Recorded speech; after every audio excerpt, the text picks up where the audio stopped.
Yes, we'll be back from the break. You're still watching Smart Means Business. I'm Andrew Barija, your host this particular morning. And of course, now heading straight into a very interesting moment. That is the inspiration moment. Here on Smart Means Business, we believe that when you're not inspired, when you lack the right inspiration from somebody that has actually gone ahead of you, then you're likely to find some troubles and hardships in terms of executing some of these day-to-day business-related activities. So that's why this particular time is very important for us to get to review the patterns of the entrepreneurs that have gone ahead of us in business management. Let's get inspired.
Well, that's in line with our business tip today.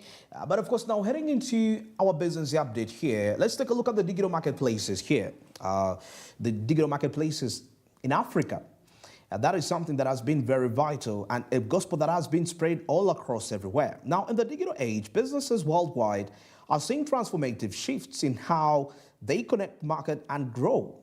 Africa, too, is on this journey with the rising internet connectivity and a vibrant young population ready to embrace digital commerce. In Uganda, across the continent, the question remains are digital marketplaces, of course, like Color Precision, are reshaping the business landscape for the better, or they are creating new set of challenges? That's a question.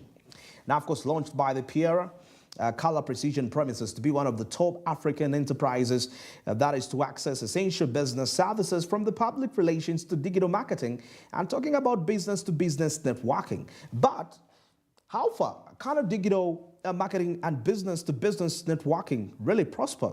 That is a huge question.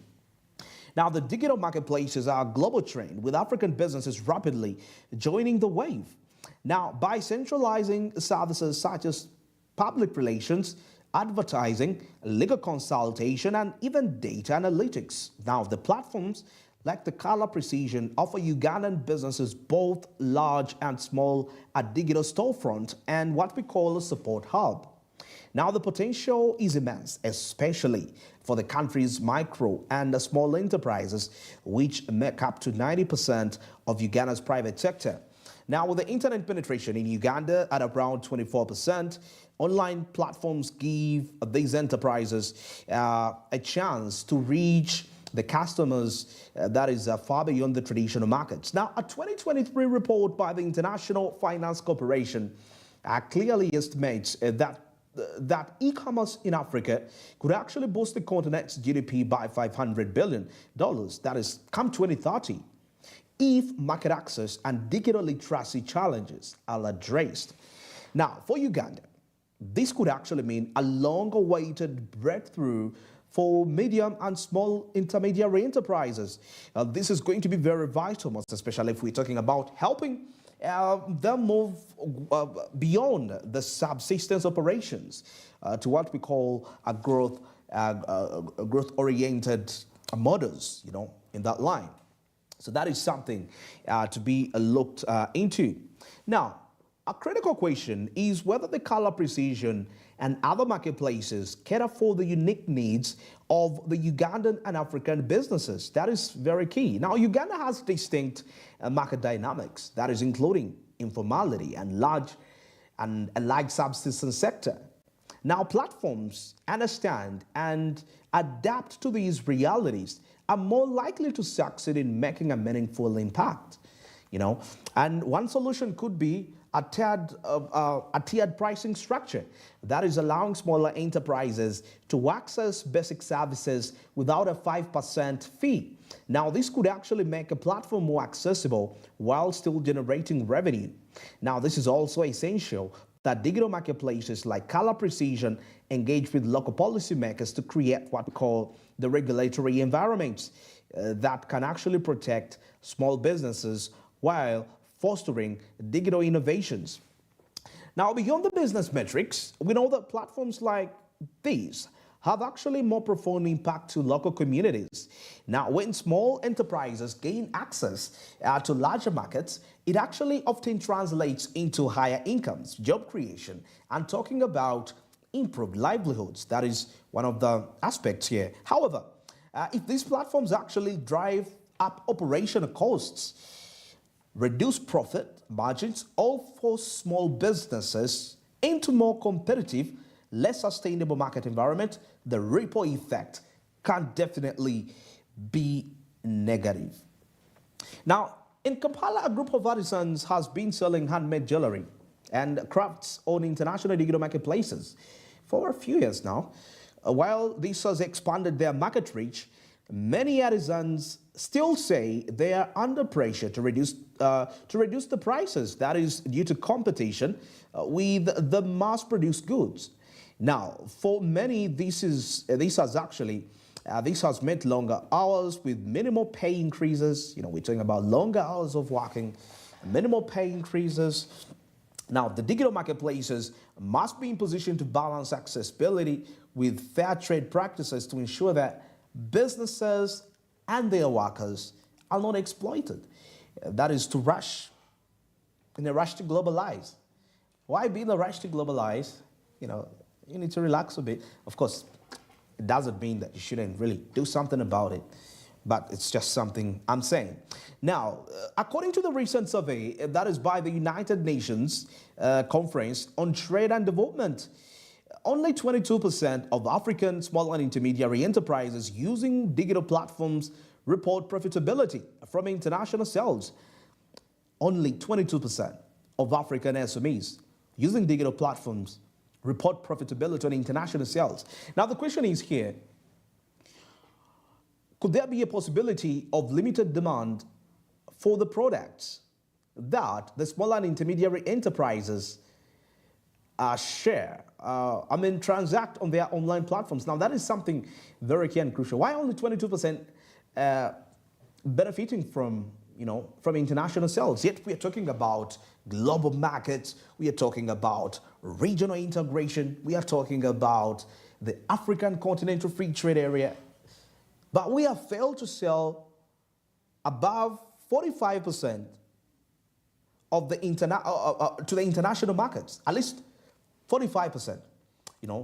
45% products from local SMEs producing, transacting to the international community. It is still not really working out well. 22% for African economies. Now, for platforms like the Color Precision, to reverse this trend, might actually need to prioritize the aspect of affordability, transparency, and accessibility. That is very crucial because remember, like I told you, sometimes when you're designing a platform, it really has less to do with how much code have you put into this project. It's not about how many hours have you invested trying to build this project, but the question is the project answering the questions of the local citizens? That is the whole essence. That's the whole gist of this whole discussion. Is the platform that you're creating really providing a solution to the local community? Now, digital marketplaces represent both groundbreaking opportunity and a complex challenge for Ugandan businesses. Now, while these platforms offer unprecedented access to the market and professional services, they also introduce new hurdles, such as we talk about transaction fees, digital literacy gaps, and competitive pressures that can actually be challenging for smaller enterprises. Now, as Uganda's economy continues to digitalize, the success of platforms like the Color Precision will hinge on their ability to cater for the local businesses. That's what exactly that I was saying. Does the development, does the project that you're working on really answer the questions of the local citizens? That is what really matters, because and on top of answering the questions of the citizens, we also include the aspect of affordability and transparency. You know, many times when we have innovations and they are not affordable, then what are we doing?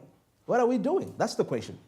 Then we are doing the wrong thing if what we invent is not embraced.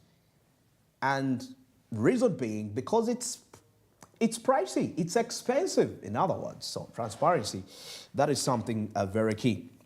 Yeah, now, as Uganda, like I said, continues to digitalize success of platforms, the success will hinge on the ability to truly cater for the local businesses, you know, the success of such platforms, provide training and implement fair pricing structures. Only then they help usher in the era where the Ugandan small and intermediary enterprises and local businesses can actually grow, they can innovate and contribute meaningfully to both their local communities and the broader African economy. That is the gist of all this. You know, many times there is a big worry for most of the African investors, most especially the small business owners. When it comes to incorporating these technologies, there is a fear of the cost. But I think if we take a look at, if we outweigh the cost of these technologies versus the profitability that you can obtain when using this platform, I think the profitability might outweigh the cost. Think with me for that. The profitability could outweigh that. Well, it's exactly 24 minutes past 8. Smart means business. I'm Andrew Barije. Let's go for the break now. Of course, I'm coming back with entertainment, and for the movie fans, we have something in for you today as we going to be dissecting down what are those movies that you need to watch out for this coming weekend. Stick around.